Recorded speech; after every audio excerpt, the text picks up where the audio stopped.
The third one related to liquidity management and putting in place for that international standards for liquidity management. The fourth one, systemic liquidity infrastructures. Those are expected to be the 4 or 5 new standards which will be added to this list of standards, and of course by the relevant institutions.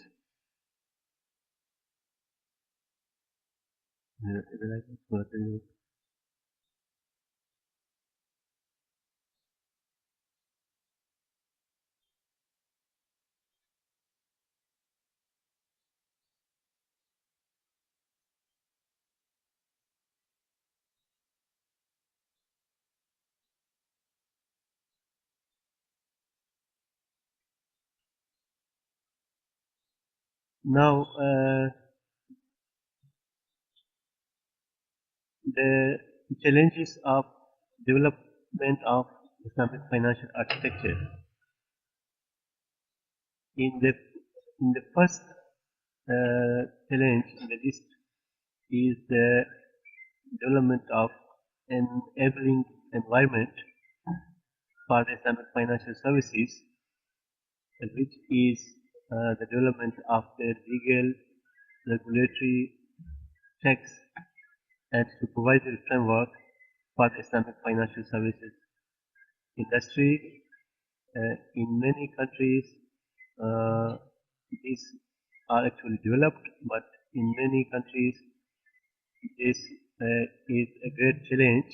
Even if a country wants to introduce Islamic financial services, it has to have in place regulatory framework, tax framework, supervisory framework, and other necessary requirements, for which indeed, as I mentioned, we in the IDB have a number of initiatives to cater to the needs of the member countries and overcome this challenge. The same, the issue of effective Sharia supervision and governance is a challenge, a challenging area for development to strengthen the Islamic financial architecture.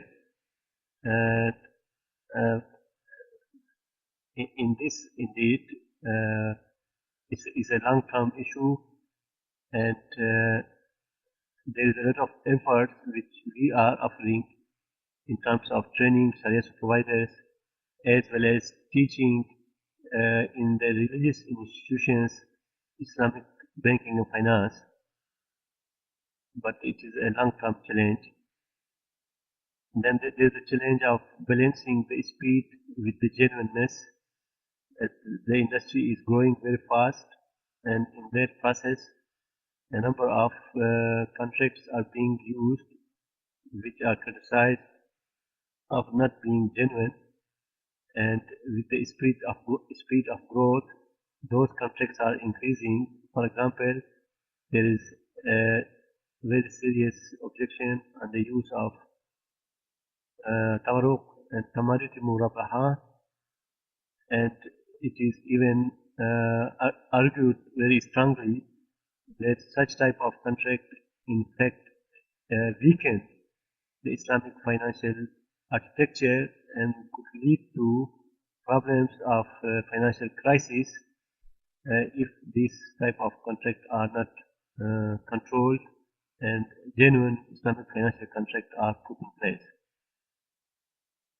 Then there is the issue of the application of the IOFI and IFSB standards.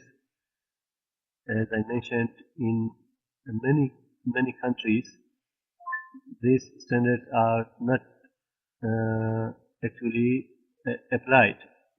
Only in a few countries, 3-4 countries, IOFI standards are applied.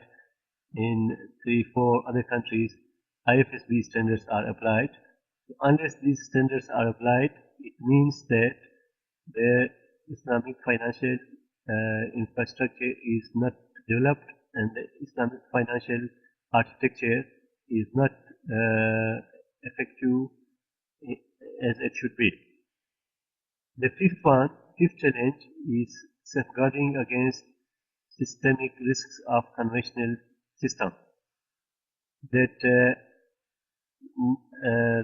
now, for example, in the current crisis, although the crisis was not caused by the Islamic financial institutions, and in the banking crisis, the Islamic financial institutions were almost immune, but when it came to the stock market crisis and the crisis in the real economic sector, the Islamic financial institutions were not immune.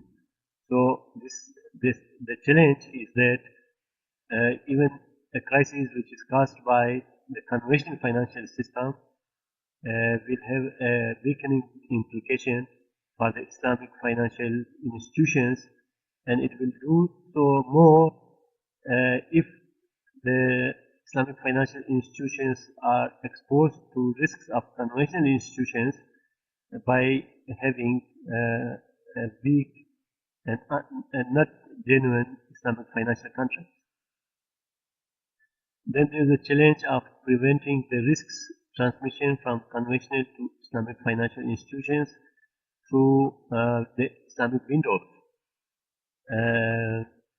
There's a potential risk transmission from conventional financial institutions to Islamic financial institutions, thereby weakening the Islamic financial architecture and causing an instability in the Islamic financial institutions. Systemic liquidity and safety net infrastructures. The issue of the development of lender of last resort facility. The issue of the deposit protection institution. It has become more evident when the crisis has developed, and there is the need for the Islamic financial institutions for accessing to liquidity support and deposit support has increased, and the lack of these is indeed a great challenge which exists in almost most of the countries except for one or two countries where these institutions are in place.